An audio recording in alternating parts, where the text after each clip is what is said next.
Edwin, you're online. I suppose you can hear. Yes, hear me okay? Yeah, good.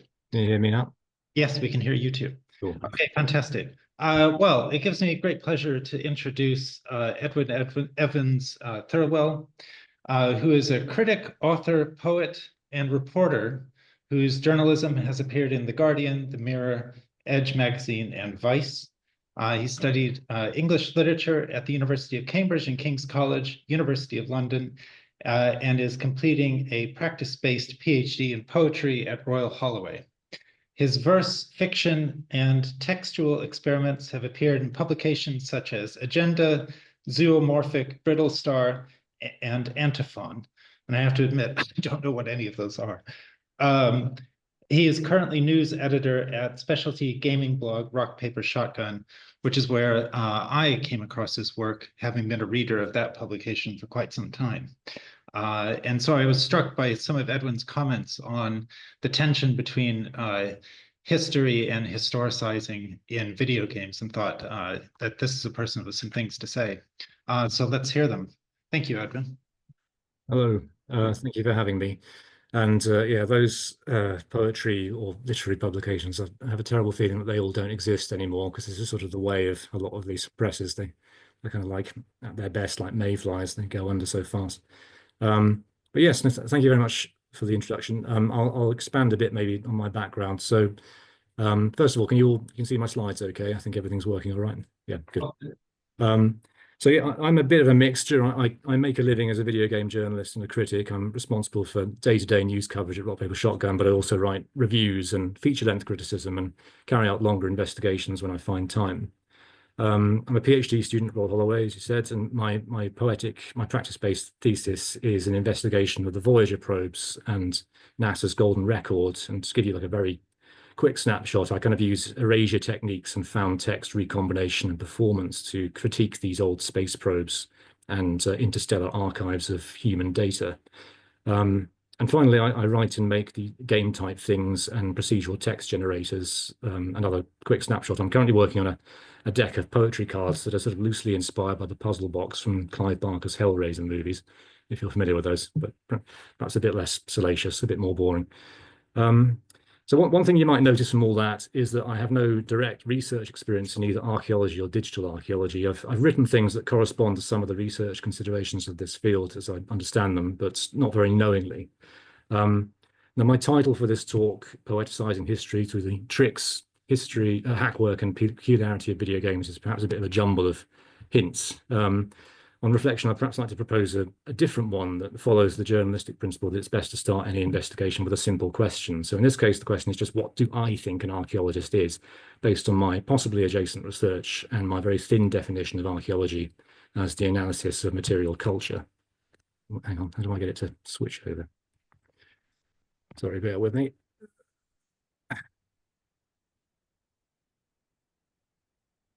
I've forgotten I need. Can you still see the presentation? Yeah. Yeah, you'll see the presentation. Yeah, cool. It's just. You can do it in that mode as well if you want. Okay, as long as you can see it clearly, it's just doing a thing where it's interfering.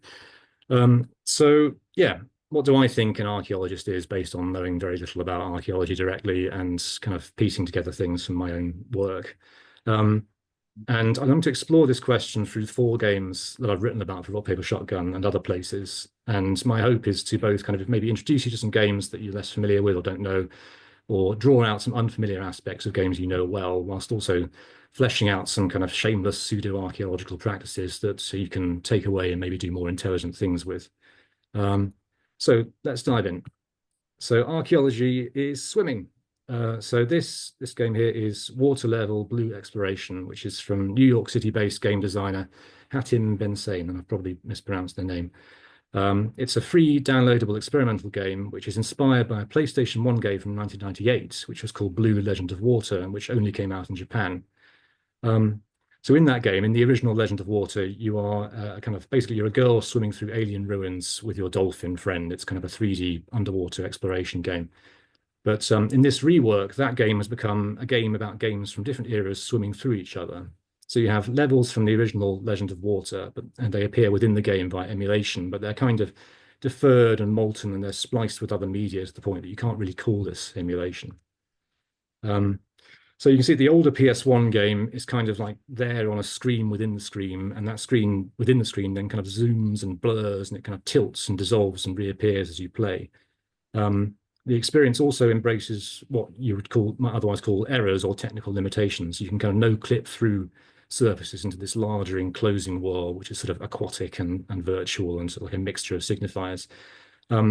And the artwork is laced with kind of borrowed material from other games, like in terms of other artworks, sorry. In terms of other video games, it's got like chunks of Dark Souls and Super Mario 64 and Kingdom Hearts floating in it. I can't 100% be sure, but I think that there's like the Firelink Shrine from Dark Souls kind of floating in there. It takes a while to get a handle on what's going on. And similarly, it has this soundtrack, which consists of like distorted excerpts from American Idol performances and Madonna songs. And then to kind of top it off, you've got these bits of game fact text, which you can just sort of see maybe around the edges of the screen there, which kind of unfold across everything else. So this reworking of this old Japanese game, Legend of Water, kind of encompasses and saturates game guides that were created to make the original game more intelligible. So one effect of these sort of mutually infusing materials is that you can't quite figure out the game controls. I'm still not 100% sure how this game actually controls. It's based on a PS1 game, and I think it broadly uses the kind of controller-based scheme that we had before the standardization of analog stick controllers, like the ones we use for PS5 or Xbox today. And I think that's useful in that there's a kind of defamiliarization from such normative Euclidean 3D space as exists in this simulation. If you're used to analog sticks, and especially the kind of graded analog stick-based movement and animation you get from today's big budget games, it's sort of like learning to swim again. I also feel that the game it either actively alters the behavior of the controls as you play, or at least creates the impression that it's doing so, because the reference points within the world are constantly altering. So is this archaeology? I would call this archaeology in the sense that it is broadly an analysis of an artifact from 27 years ago. And what does it teach me as a non-historian and non-archaeologist about the practice of archaeology? I think it tells me that that multitudes of past may collaborate within one artifact from the past, that moving in one past is moving in other pasts, that we are submerged in and structured in kind of a bodily way by the materials of what we call the past, and that archaeology specifically is kind of a mess. It's a practice of kind of open-ended feeding through. Now, Bensane calls this a plunder ludic, which is not a term I'd come across prior to playing Blue Exploration. And it's described on the game's itch.io page simply as making games out of other games. And there's a link there to a GitHub page, which includes a kind of an archive of plunder ludic games you might want to check out. Now, plunder ludic. Plunder is obviously a word we associate with robbery, pillage, and ransacking. And the embrace of the term here perhaps says something about this particular swimmer's conception of intellectual property and copyright. Though I think that Blue Exploration's transformation of these materials, the way in which they kind of sop through each other and make each other strange, places this firmly in the realm of fair use. So this reading of Blue Exploration pleases me specifically as an artist because it kind of fits my academic research into what I will kind of briefly and mushly call post-classical space-time. I'm creatively interested in the idea that time is not linear and absolute. It doesn't proceed in a fundamentally orderly fashion from the past to the future. I like art that engages with the experience of time and history as kind of motley and explosive and interweaving and continually available to recomposition. And that's kind of my through line for these games for these 4 games that I'm presenting. Having said that, I confess to feeling a desire for a certain distance from the simulation. I want to understand the relationships between these artifacts, and Blue Exploration can be quite a frustrating game to play because you're constantly working it out. It's like sometimes you're swimming through the references and sometimes it feels like you're drowning in them. So we might come away feeling like we wish to pursue this idea of entangled flotsam from different eras with reference to a piece of corporate art that takes more of a top-down view. So this is a game that you'll probably all know very well. This is the original Assassin's Creed, which was released back in 2007 from Ubisoft, developed by Ubisoft Montreal, which is an open-world stealth action historical sci-fi series in which strictly speaking, you play a character called Desmond, but he's actually diving into the genetically inherited memories of one of his ancestors, this 12th century assassin called Altair. So it's kind of split between the modern and the historical eras. Now, this process happens care of something called the Animus, which in the original Assassin's Creed is a virtual reality simulation created by a villainous corporation called Abstergo that wants to get at a piece of ancient knowledge through your memories. They're kind of using you to kind of hack into the past and recover something they need to be profitable, essentially, in the present. So there's something like the sort of immersion of simulation within simulation you get in Blue Exploration here. There's a kind of a similar, though less theorized, commitment to a kind of bodily entanglement with past objects and places. Because the knowledge of those places, the kind of the visual representations in the game are portrayed as being part of your character's body, like they're in your genetic code. So when you submerge yourself in them, they are also they are submerged in you, and you are submerged in them. Sorry, I kind of tripped myself up. So there's kind of like these two layers of representation within the game. You have this splendid photorealistic 3D recreation of the 12th century Holy Land, which was kind of based on site research and includes places like Jerusalem and Acre and Damascus. But the game represents you as accessing this world through a 21st century VR interface, which I'm sort of showing you here, which takes the form of a kind of a foggy, luminous white box with bits of matrixy floating computer code and imagery. Now, what I find both interesting and undeveloped about Assassin's Creed in hindsight is that in this way, it enlists you as a collaborator in the successful calibration of historical representations, and also in calibrating the timeline of your ancestor's life. Like, your objective in the game is to reenact events successfully as they are said to have unfolded, and to behave in a manner consistent with the genetic record of your ancestor, which is to say, you're an assassin, so you ought to be stealthy. You want to avoid killing innocent people because that's the creed. You want to avoid taking damage yourself. When you do that successfully, it's called synchronization. Conversely, when you run amok, run around killing people, when you are discovered, you don't behave in a very assassin-y fashion. When you make choices that are kind of incompatible with the chronology you're given, the world you're given, you desynchronize, and the animus layer breaks down. The white box kind of obscures the period detail, and the whole thing just sort of collapses into this test environment or lobby screen. Now, I think it should be acknowledged that a lot of the Animus stuff is just sort of a roundabout way of exoticizing traditional quest objectives or mission criteria and fail states. But it's not just that. For me, this game is most interesting and perhaps most useful as an archaeological device when it's exploring synchronization and desynchronization as more open-ended play practices. And when it's doing that, it's also, I think, most radical within the circuits of what is called AAA publishing, which is like this catch-all term for the most expensive video games made by the biggest corporations. AAA games then and now often seek to immerse you, this term immerse in a different sense, not in the kind of the Blue Exploration sense of like being surrounded by all these floating reference points and making sense of them, but in the sense that they want you to forget you're interacting with a representation at all. You're just kind of thoroughly in there, in the zone. And I'd suggest this kind of immersion is kind of sinister in many ways. Like, firstly, you can say that there's a connection between immersion and the addictive properties of flow states in games. People getting so bound up in the simulation that they forget the passing of time. Okay, it's worse. They may become addicted. They may forget things like food and rest.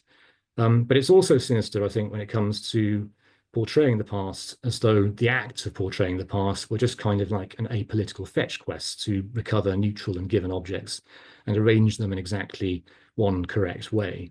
Like, there's a sense that immersion in this sense is all about forgetting to be an interpreter of historical information, of historical detail. So I think it's kind of provocative that Assassin's Creed, which is this big budget release from a major international video game publisher, wants to feel fake. It wants to feel like it needs unifying or fixing from the inside. And another way it does this is to portray controlling your character as puppeteering. You can't really see it in the image there, but in the image in the original game, you get this kind of controller button layout, which corresponds to hands, heads, and legs. It's the hands, head, and legs. It's how it's labeled on your interface. And I remember finding this quite counterintuitive when I first played the game, because I had to kind of continually associate the buttons under my right-hand thumb on the controller with this rotating 3D character model on the screen. I think the puppeteering element of Assassin's Creed is fascinating because these games are characterized in other respects by fluidity. Assassin's Creed is the game that popularized semi-automated third-person parkour traversal. It introduced this system where you hold a controller trigger and you move the character and they automatically grab handholds, they leap across small gaps, they mantle over objects. It's kind of like poetry in motion. And And yet, when you go back to Assassin's Creed today, you also find that it's quite interested in awkwardness. It's interested in disjunction, interruption between the player and the avatar and the world. And this again takes us back to that layered historical modern day fiction elements, which gave Ubisoft marketing quite a lot of trouble at the time. This is more anecdotal, but the obvious question they were asking the developers back then was just like, well, why not just go with a pure historical setting? Why are you making this so confusing?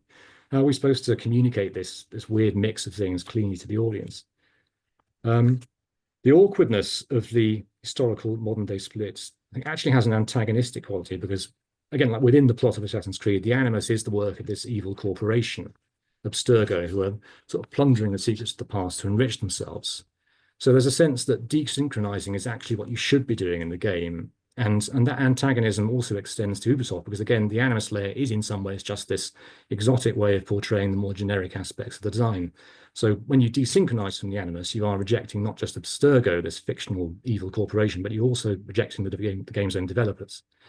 I think that's really interesting, but again, it only goes so far. Like you don't get what you're getting in water level blue exploration, the previous game, which kind of openly presents itself as plundering material and asks you to swim through those materials, sort of synchronizing as you please, that in a direction from the developer. Like a lot of the time, Assassin's Creed is just kind of a game about running through this pretty simulation of the 12th century, stabbing people and climbing up buildings. And there's also a sense that what it wants you to do really is kind of negate through your mastery of the game its own portrayal of the awkwardness of retrieving material history. It wants you to get to the point where you're so good at the game that you're just in sync with the Animus and you forget that the Animus is there. So I'm going to bridge the gap between Assassin's Creed and the third game I'd like to talk about by way of an individual example of synchronization within Assassin's Creed. So I'll just go back to the first thing. The game's world is full of these towers with kind of projecting viewpoints on the top. You can see one there, hopefully. And when you climb up these towers, you can synchronize the Animus at the top in order to reveal things about the surrounding urban terrain and populate your minimap with other objectives. It's this kind of commanding perspective that has become ubiquitous in open world games as a way of making the landscape readable and colonizable. I interviewed one of Assassin's Creed's original lead developers, Patrice Desilets, back in the day about the tower climbing feature, and he expressed to me, not in so many words, that when you climb a tower, you're not just sort of synchronizing the characters and the periods, you're also synchronizing everything with yourself. You are synchronizing with yourself in a bizarre way. Because the idea is that both you and the two characters you're portrayed as controlling, Desmond and Altair, are achieving unity, just absolute unity in the act of just wishing to see. And this is, again, like where that AAA concept of immersion, just kind of forgetting yourself, becomes prominent. So here's what he said. He said that when you actually put players in the same psychological state as the character, you've won. And that's always my goal. You don't always feel this connection between the character and the player, but in Assassin's Creed, you're actually there in the world. You are Altair because you are basically thinking the same thing. So I want to synchronize that tower perspective with a similar elevated perspective in Velvet 89, which is a free hidden object game from a developer called Charles Games that tells the story of communist Czechoslovakia's Velvet Revolution in 1989, which brought an end to kind of decades of one-party rule and led to the founding of a parliamentary republic. That's a very compressed history. I'm not a historian, so I haven't misrepresented anything there. Velvet 89 explores 5 protests in 4 different cities, and it kind of moves from these like cautious, these like ecology-themed protests to police attacks on peaceful demonstrations. It's kind of showing how this revolution gained momentum and how it came from the borders of society to the squares of Prague and sort of overtook the country. Each chapter is introduced with a mixture of captions and archive footage and consists of a zoomable view of the crowd, rendered in a style reminiscent of paper cutouts. There's some incidental animation and there's some background noise, but the scene is overall static. Nobody's moving, and all the people at each protest are facing towards the camera. In each chapter, you must find a small number of individuals and hear their stories. You can track them down by way of the portraits you can see along the bottom there. You click on them and you'll be given a hint, such as, like, you know, somebody might talk about picking their daughter up from school or the fact that they were close to the police. You find that person, you click on them, and then you zoom in and you can hear their reasons for joining the march, as you can see here. Somebody's talking about having to break off their studies to join the protest. The stories themselves are quoted from the taken, sorry, hang on, so I've lost my track. So the stories kind of give you a sense of the growing solidarity between different generations and demographics, and they're taken from testimonies gathered by the Czech historical project Stories and Justice. So this is obviously pitched as a work of preservation and of memorial, but I'm intrigued by the choice of an elevated perspective in the game above the march, in as much as it can't help but sort of characterize your presence here. Like you don't really, you're not characterized explicitly within the game, but how it's the tools it gives you to work with suggest something about you. In Assassin's Creed, the tower view unlocks the landscape for conquering and exploitation. The towers sort of flag missions and content for you to consume. And if we were to be ungenerous, we could say that that's kind of what's happening here.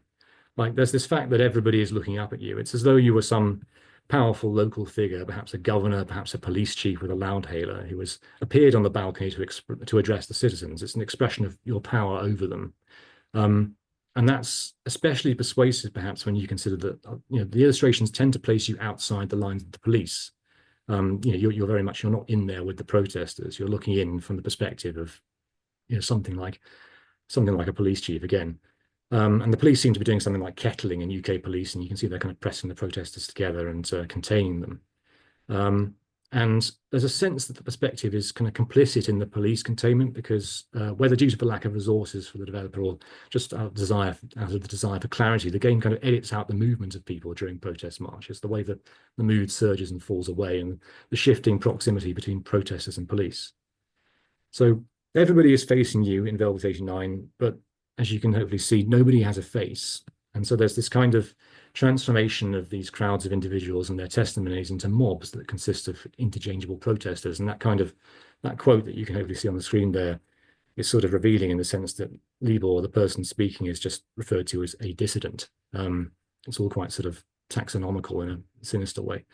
You can zoom in to discover their stories, as I've said, but if I continue with my negative reading, zooming to gather data and reveal individuals may call to mind a historian wishing to preserve things. It may also call to mind a surveillance operative working their way down a list of names. Like perhaps it even suggests a sniper. So I realize I probably sound quite cynical here, so let me add that I think that Velvet 89 is being deliberately provocative here. I think it's portraying these groups of individuals in a very picturesque, impersonal, distancing way in order to inspire critiques of the modes of representation that perhaps take me back to the two other games I've discussed. And perhaps widely, it's sort of exploring the potential for dehumanization that comes when we treat people as bodies of archival materials that need to be kind of zoomed in on forensically and interrogated. So I think that distrust of the representation is sort of the point here. So yeah, so that was a more of a brief section on that one. The last game I want to talk about today is sort of a break from the previous three, in that it doesn't seek to preserve any explicit period materials, such as a work of architecture or witness testimonies. And it's more of a fairy tale. And I'm mentioning it because I think it's actually working in the other direction to the other three games, in that it's making things for archaeologists to recover. And so positioning the archaeologist more as the kind of object or recipient, not the grammatical subject of archaeology. In a way, I would say it's a game about being one of the people in the Velvet 89 crowds, kind of looking up and actually actively crafting and enshrining artifacts for the historian or archaeologist. So this is Animal Well from Billy Basso, which is a fantasy 2D platformer in which you are a small squidgy ball with eyes and limbs who has been dropped into this chasm of creatures that kind of range from more naturalistic depictions of animals to homages of creatures from other video games. You can see some in the image there, hopefully. So on the one hand, you have kind of like in the background there, you can see that there are certain animals that are like kind of animated portraits of living animals, but then there are other areas where you have animals that are full of like video game animal. You have areas that are full of sort of video game animals, like kind of spectral mouse heads that roll up and down the screen, like enemies in Castlevania games. It's this kind of blend of naturalism and open artifice. When I first encountered Animal Well, all this made me think of sealed off cave ecosystems, or ecosystems that form around ocean vents, these kind of very secret communities of beings that have evolved in isolation from the outside, and which in some cases preserve traits that have been lost elsewhere. And I think like the game's retro flourishes are kind of like evolutionary vestiges. And the interesting thing is that Animal Well is kind of deliberately designed to work that way. It's designed to kind of be like a preserved ecosystem. I interviewed Billy Basso for The Guardian in 2022, and he had a lot to say about game preservation, both as a kind of technical and production consideration, like dealing with things like hardware compatibility and the problem of games being dependent on online services, which we have with a lot of games today. But then also preservation as an artistic practice, like imagining creatures and worlds with a view to preservation, which is summed up by the following quote. And this is kind of the full quotes, which is partially cited in that Art Guardian piece. So if you want to reference it at all, then get in touch with me and I can send you the proper details. But so even he told me at one point, he said, even with the PS3 and Xbox 360 generation, I'm running into issues, logging into those accounts, downloading games or patching them. It's already an issue for those games, and it's going to be so much worse for the generation following that. I think it coincides with the design interests of Mind Game. I'm trying to do puzzles that maybe take a decade to solve. If I'm trying to do puzzles that maybe take a decade to solve, I want the game to be playable 10 years from now. So you can see the entwined kind of artistic and technical aspects of the preservation there. So to start with the technical side of that, Billy told me that he was designing Animal Well as much as possible to not require patches, to not require updating. It doesn't need to connect to a server. The game file contains a lot of libraries that other games would tend to look for on your computer. I'm kind of giving a generalistic account of that, which means that it can be more independent of changing hardware. It's already got a lot of what it needs to run on there, so it doesn't rely on finding something on your PC that helps it. And then in a kind of like a basic way, the game file itself is also just very small. It's very portable. I can't remember the exact size, but it's like, you can fit it onto a CD-ROM easily. It's like the sort of thing that makes me think of old floppy disk games I used to play as a kid. And then there's the other side of it is the artistic approach. Like Animal Well is the other side of the preservation question is the artistic question again. Like Animal Well is full of these very eldritch puzzles. It starts with the more familiar Metroidvania structure of kind of finding these flexible tools which you can use to access more and more of the world. And in particular, there are these 4 objectives at the start, which after you complete them, kind of funnel you back into a final 5th objective and boss. It's a pretty straightforward Metroidvania structure. But that's just the top layer. You roll the credits, you go back into the world, and you start deciphering hints in the backdrop about the behavior of certain creatures. You discover more and more ways to investigate the world. You find new places, you realize new relationships within the simulation. And I'm not going to go into detail because I don't want to spoil it. But I think this reflects both a commitment to the curiosity element of Metroidvania games, where you use tools creatively to surpass objects that are initially impenetrable. But it's also of a piece with the preservation element, because the more cryptic the game is, the longer its secrets remain unplundered, the longer it will be of interest to players. And this desire for longevity extends to the aesthetics of the objects, which I think is perhaps where Billy's vision for the game becomes slightly self-defeating. The world is full of objects that are designed to feel both of a certain era and kind of outside of time. And in particular, you can see, hopefully in the image here, there are these telephones where you save the game. And the design of the telephones, the kind of the aesthetics of them kind of extend in all directions. They're kind of on some level plucked from Billy's childhood memories. So there's a kind of a memoir, autobiographical component. They are a nod to the use of mechanical fixtures like typewriters as save points in games like Resident Evil. But then there's also this kind of desire to float 3 of these things and be just kind of recognizable to anybody, regardless of their historical context, much as the game itself is designed to be independent of changing hardware and its kind of changing technological circumstances. So here's another quote from Billy. He says, I think I'm trying to make something that feels timeless in a sense, but also anachronistic. There are household items in the game, telephones and stuff, but you can't really tell if it's an old rotary style phone, almost in the same way as when you look at old Warner Brothers cartoons or something, they might have been made in the 1940s, but I watched them as a kid not knowing that. They have lots of visual iconography that is appropriate for the time that they were made, like anvils as a trope, but the imagery in those games has kind of become immortalized. As a child, you're not aware of that. It just becomes part of this cartoon vernacular. It just becomes the standard. I'm influenced by that effect. So there's this sense that Animal Well, again, is made for archaeologists. It's preparing material to last and be interpreted by people in a decade or more's time. It's not waiting to be interrogated by the historian as tower climber and overseer. It's not waiting to become a historical video games content in hindsight. It's offering itself up to that perspective. It's projecting forward. And it's also doing so in a way that flirts with illegibility in a different way to, say, Blue Exploration, the first game I discussed. It's aiming for immortality in such a way that it threatens to sacrifice specificity. Like, who made these things? Where did they come from? Is this a rotary style phone? And if it is, what are the historical circumstances of that cultural artifact? This is something that that Billy is sort of prepared to shed and lose, even as he's trying to make something which is all about preservation. So we could call that a flaw of the game, but perhaps we could also say that Animal Well is sort of just positioning the work of any kind of historian or any archaeologist as strongly interpretive and irresolute and indefinite, and the whole idea is to kind of be haunted or dogged by these artifacts that can always be revisited and never quite yield up all their secrets. And I guess Billy sort of sums this up when he says that Animal Well is a time capsule. And I'm going to finish with a final quote from him describing this. It's a time capsule in the sense that you can go back and experience it in new ways, have a new approach or point of view, or discover things you didn't understand before. The world will change around the game, and the way it interacts with the game will change, but the game itself won't. Thank you.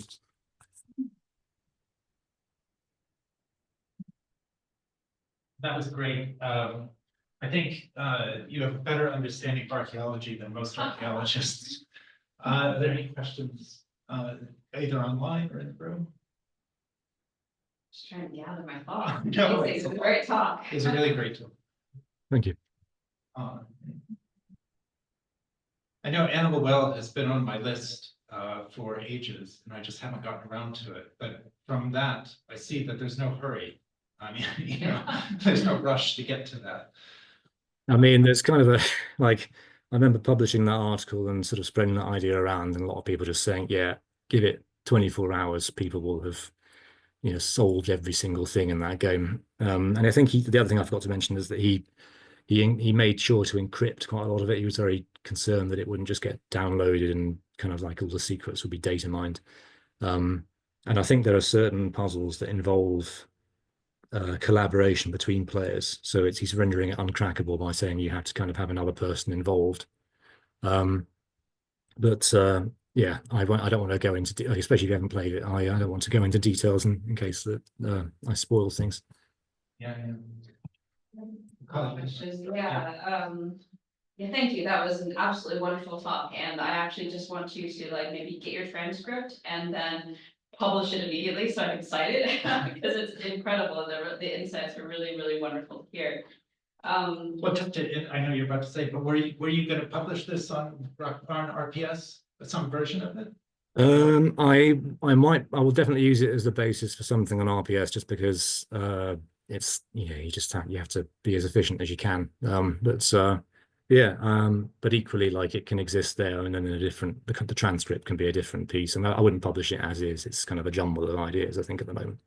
But yeah, I'd be happy to share.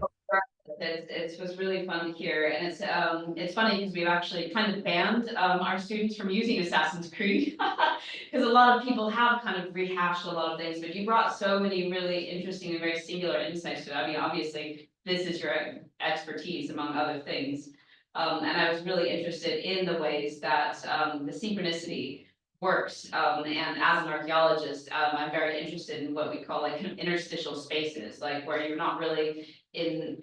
It's a place kind of like telepresence, where you're on the phone. You're not really in the room where you are. You're not with the person that you're talking on the phone with or on Zoom with, but you're somewhere kind of in the middle. And so I feel like archaeologists in general occupy interstitial spaces sometimes with the past, and that Assassin's Creed has captured that so much. It's nothing I've ever really come across or imagined.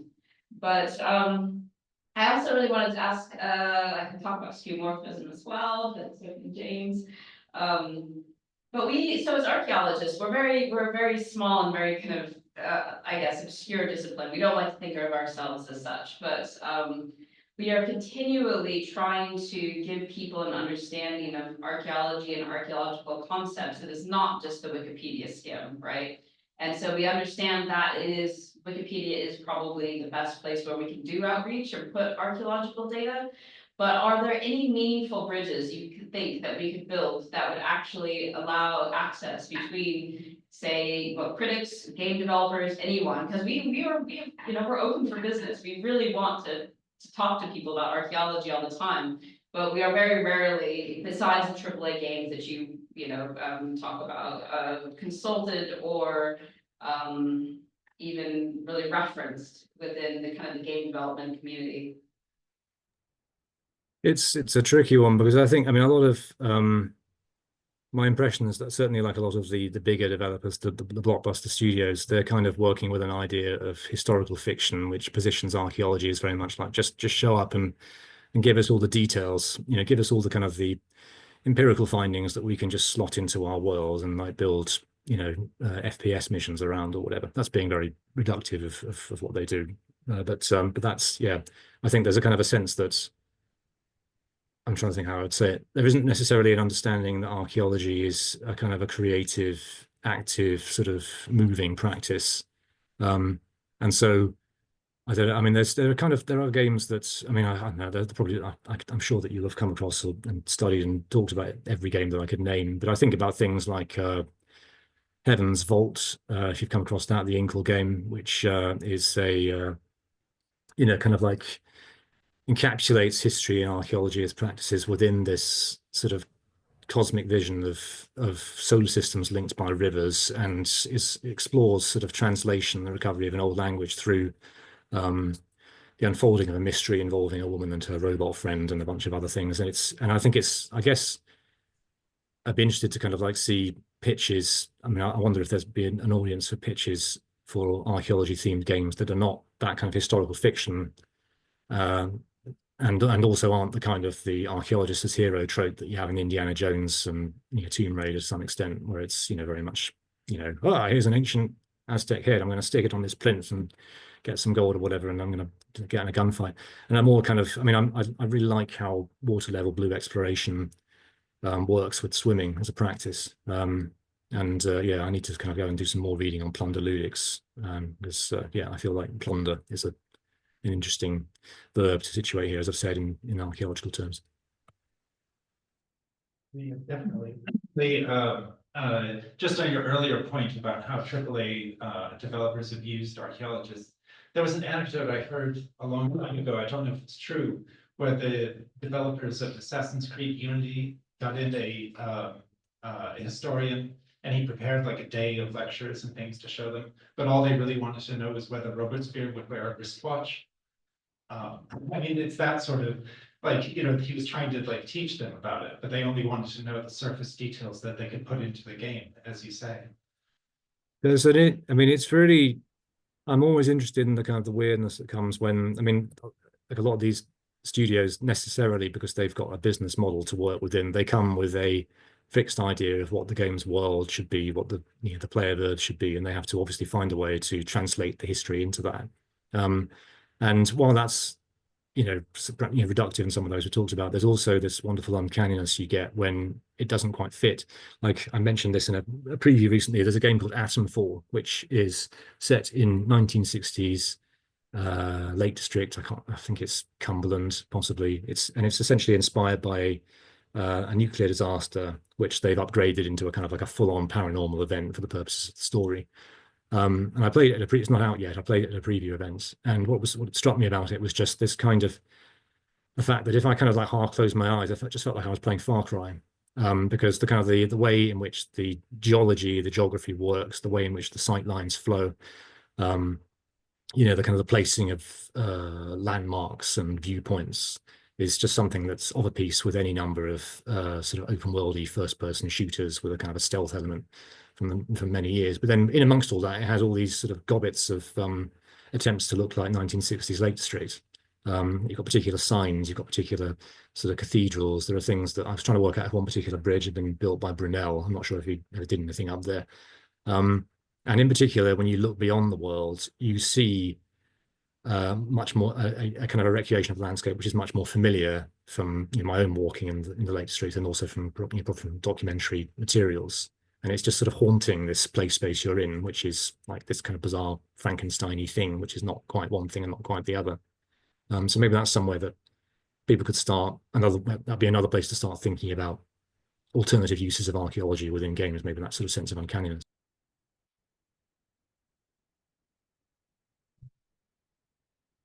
Your comments on Velvet 89 were also very interesting. About an hour and a half ago, well, no, 2 hours ago, I was having a conversation with a student about exactly those issues about documentation versus, you know, the sort of surveillance aspect to it. I don't know if she's online and wants to say anything about it, but anyway, but yeah, no, I mean that's spot on, and that is a tension that is somewhat unresolved. You know, I mean, on the one side, there's I mean, the extreme response would be to say that you can't tell the stories at all, and they must come from the originators. But if the originators aren't there, then you know you have to do something. So it's something that is a very live issue that you've picked up on there. I like that it sort of leaves. I mean, I'm not sure whether I'm stretching it when I say that it's deliberately sort of sinister, but it feels that way. I mean, there's another interesting thing with Assassin's Creed in one of the early scenes from the original Assassin's Creed when the animus isn't quite working correctly. You find yourself in this kind of memory that you're not properly synchronized with, and you're surrounded by NPCs who don't have faces. You're like this kind of like horde of people shoving you, and they don't have faces. I really should have brought that in because that would have been a great link to me. And what was I going to say? Yeah, I mean, the other. I mean, I've not done enough of the reading to kind of be confident of this connection, but there's that one idea in Althusser. It's about the you constitute the subject of history in the form of a greeting. Somebody is hailed in the street and they turn to face, and that's how they become a subject of history, a subject of society. I'm not sure if that necessarily works within Velvet 89 because these people are all facing you from the start. You don't kind of like spin them to face you, but they sort of implicitly have been spun to face you because obviously they wouldn't all looking at you like a Where's Wally design otherwise. We have that issue in archaeology as well, and it's been explained within archaeology as that archaeologists mostly think about past people as faceless blobs. That is the classic quote from Ruth Stringham is that, and then it's a very radical act within archaeology to put faces on people and to imagine people as agentive and as individuals. And it's also quite dangerous as well, because obviously we put a lot of ourselves in the past. And so it's usually the people who do it are very much informed by, representation, feminist standpoint theory, in saying that this is me, this is who I am, this is who I think this person is. And, please, if you wish, prove me wrong. But I think there's just so many really interesting crossovers there. And I want to talk to you about game preservation, but Ava had a question in the chat first, actually. So do you want me to read it to you, or do you want to read it in the chat? I'll read it out. Hello, Ava. Thank you for coming to the talk. So your question is, in the field of archaeology, we are very interested in how otherness in the past and people, post-human empathy, not copying the Western tropes, is manifested in games. Is your uncanniness also concerned with this? Animal World sounds amazing. I need to kind of go back and probably theorize what I mean by uncanniness here, because I'm not a scholar of Freud, but yeah, definitely. I mean, I think I touched here and there on. Well, I mentioned colonialism in the context of Assassin's Creed, which is obviously quite a familiar line of attack on Assassin's Creed, and certainly othering is part of this. And yeah, I think. I mean, in my practice, in my research practice, I think a lot about awkwardness and deliberate othering, or deliberate, more calculated kind of like uncanniness as ways of estranging oneself from historical representation, but in a constructive way, not just kind of like portraying a bunch of people from the past as sort of squidgy amorphous blobs, or kind of like as sort of fundamentally unreal beings, kind of trying to kind of like engage an ongoing practice around that. But yeah, it's a good question. I have to think more about that.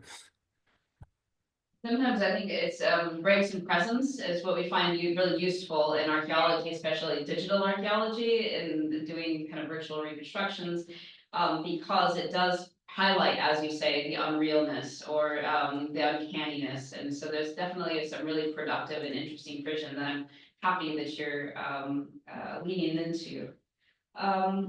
The last thing for me, I think, is preservation. I was on a panel about the preservation of video games last autumn, and it was interesting, but also I don't think it included enough people that are either gamers or archivists, but I think it was really interesting to me what came out of it. It's like what moments do you want to preserve the game in, right? Do you want to, are you trying to preserve that second when you, as you know, little Mario had hit got to the end fortress? What, you know, are you trying to preserve the whole game? Because there's a video games museum in Berlin that you actually go into like an 80s room and like are there. It's quite cool. Yeah. And so it's interesting because it's sort of a constricting and it's a multi-scalar archival issue. What exactly are you trying to get playability, and what is the playability moment that you're trying to go for? Just the graphics, the actual interface, etc.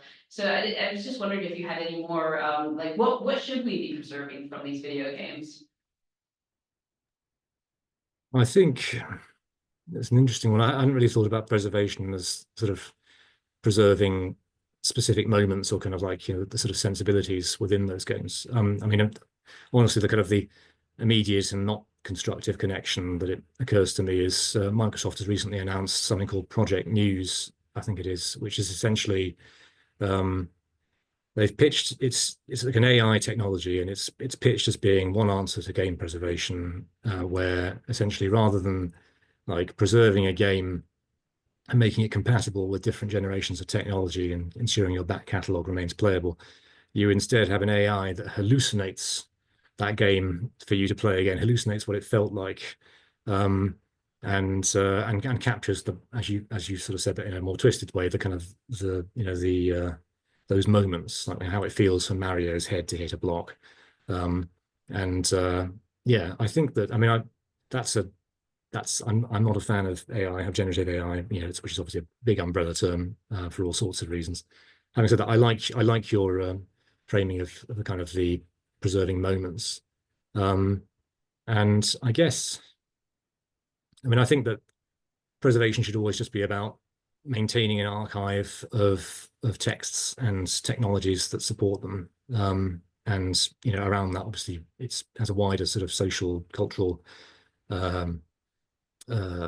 question of kind of creating a society that preserves those things as public goods.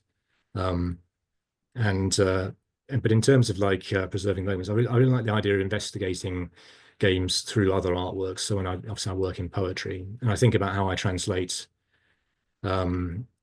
different sort of experiences of games into poems. So actually, I mean, I have a series which is about actually, well, there is a chapbook somewhere which is sort of a bunch of tower views, which I think might have been thinly inspired by Assassin's Creed. But I've written a bunch of things which are kind of like for instance, simulating the experience of failing to jump over the barrel in the original Mario game with, or Jumpman, whatever it's called, with Donkey Kong throwing barrels at you, which is sort of simulated as being unable to get to the end of the sentence, which you're constantly getting run over by a barrel. It's things like that. And I think those are maybe useful ways of, you know, whilst not necessarily the major way of preservation, but those are kind of useful substitutes or supplementary forms, because they all are also a kind of an act of critical re-engagement with the original text. And maybe that's the kind of the point here, is that rather than preserving, we should think about critical re-engagement, which, yeah, I think you're all doing by the sounds of it.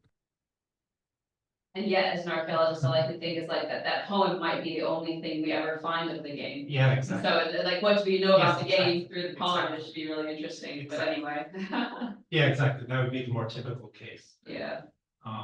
No, all the stuff about preservation is so interesting.